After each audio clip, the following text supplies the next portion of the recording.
நீங்கள் பார்த்துக் கொண்டிருப்பது தமிழ்நாடு முக்கிய செய்திகள். வணக்கம். எண்ணூர் அனல் மின் நிலைய கட்டுமான பணியின் போது சாரம் அறுந்து விழுந்ததில் 9 வடமாநில தொழிலாளர்கள் பரிதாபமாக உயிரிழந்த குடும்பத்திற்கு தமிழக அரசு 10 லட்சம், மத்திய அரசு 2 லட்சமும் நிவாரணம் வழங்கப்பட்டதாக மின்சாரத்துறை அமைச்சர் சிவசங்கர் தெரிவித்துள்ளார். திருவள்ளூர் மாவட்டம் ஊரணம்பேடு கிராமத்தில் எண்ணூர் சிறப்பு பொருளாதார மண்டலத்தின் கீழ் 2 யூனிட்டுகள் 660 மெகாவாட் மற்றும் 1320 மெகாவாட் மின் உற்பத்தி செய்யும் கட்டுமான பணிகள் நடைபெற்று வருகிறது.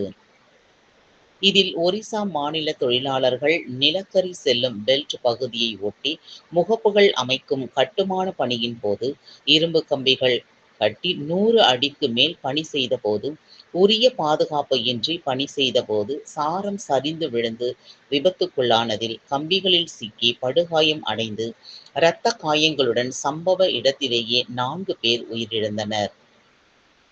மேலும் 6 பேர் சென்னை ஸ்டான்லி அரசு மருத்துவமனைக்கு சிகிச்சைக்காக அனுப்பி வைக்கப்பட்ட நிலையில் சிகிச்சை பலனின்றி 5 பேர் என மொத்தம் 9 பேர் உயிரிழந்த நிலையில் ஒருவர் மட்டும் ஆபத்தான நிலையில் தொடர்ந்து சிகிச்சை பெற்று வருகிறார்.